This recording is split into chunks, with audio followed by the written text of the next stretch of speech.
Assalamualaikum warahmatullahi wabarakatuh. Asyhadu an la ilaha illallah wa asyhadu anna Muhammadar Rasulullah. Raditu billahi rabba wa bil islami dina wa bi Muhammadin nabiyya wa rasulah. Baiklah adik-adik yang dirahmati Allah, pertemuan kali ini kita akan membahas tentang ghazwul fikri.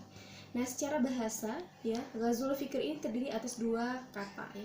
Kata yang pertama itu ghazwah, yang artinya itu adalah serangan, sedangkan fikr artinya itu adalah pemikiran. Nah, jadi ghazwul fikri itu adalah perang pemikiran. Nah, tentunya di sini perang di sini berarti bukan perang dengan menggunakan senjata seperti zaman dahulu ya, atau bahkan bisa kita lihat di zaman sekarang ini Israel menyerang Palestina, bukan seperti itu. Nah, tapi di sini adalah perang pemikiran yang dipengaruhi oleh orang-orang yang merusak akidah, yang merusak pemikiran-pemikiran umat Islam. Nah, jadi sasarannya itu adalah umat Islam. Nah, jadi tujuan mereka itu apa? Agar umat Islam itu dijauhkan dari din ya, dari Islam. Jadi agama yang benar. Nah, kemudian di sini terdapat dalam Quran surah Al-Jumu'ah ayat 49. Di situ, janganlah kamu merasa tergesa-gesa ya, janganlah kamu merasa meningkatkan hawa nafsu kamu, janganlah kamu merasa memiliki hawa nafsu yang tinggi terhadap mereka sehingga kamu mengikuti mereka yang memiliki perilaku yang buruk seperti itu ya. Nah, kemudian yang kedua tujuannya itu adalah untuk memadamkan cahaya atau agama Allah ya. Nanti adik-adik bisa lihat sendiri Quran surah ya ke-9 itu ayat 32, itu silahkan dibaca. Nah, kemudian bagaimana metode atau cara mereka untuk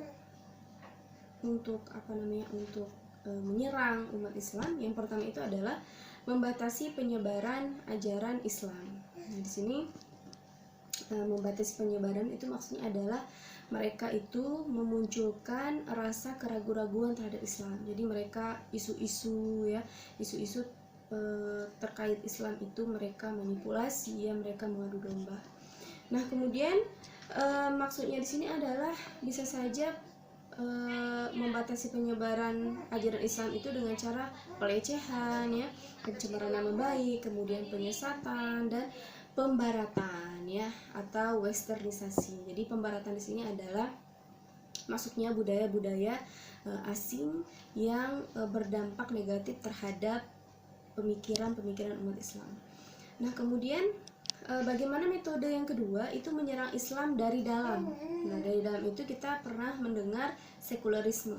Jadi sekuler itu adalah yang memisahkan ya antara agama dengan kehidupan bermasyarakat ya, atau memisahkan antara agama dengan negara. Nah, kemudian ada paham nasionalisme. Nah, ini termasuk kepentingan agama ya. Misalnya agama untuk Tuhan dan tanah air untuk semua, seperti itu ya.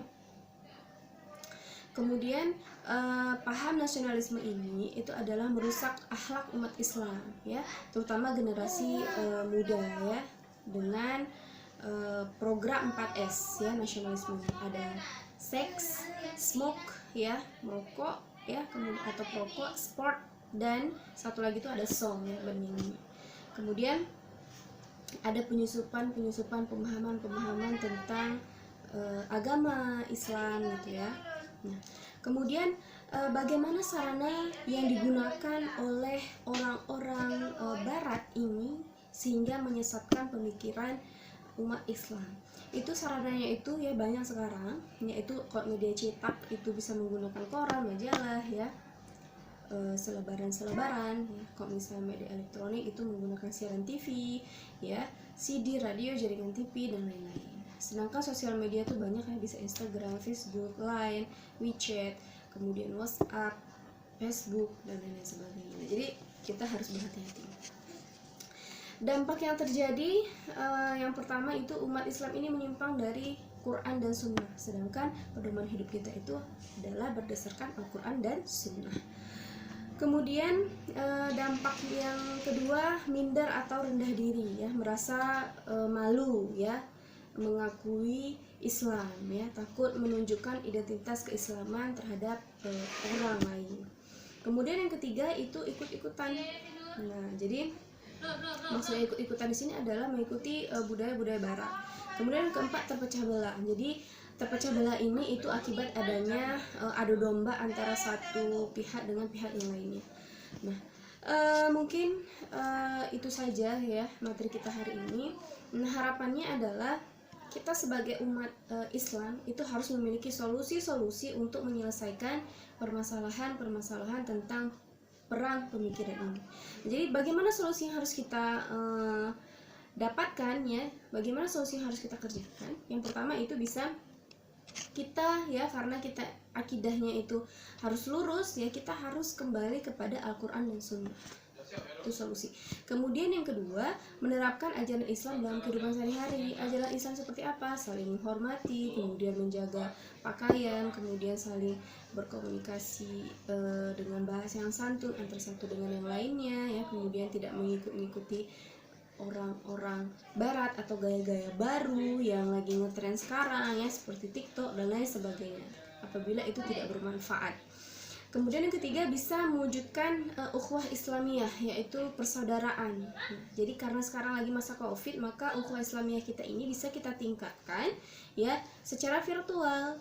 Nah, jadi saling berkomunikasi, saling berdiskusi, mengikuti seminar-seminar seperti itu. Nah, baiklah adik-adik yang dirahmati Allah, sekian pertemuan kita hari ini. Selebihnya kita buka forum diskusi di WhatsApp. Sekian. Yang benarnya datangnya dari Allah dan yang salahnya datangnya dari saya sendiri. Akhirul kalam. Wassalamualaikum warahmatullahi wabarakatuh.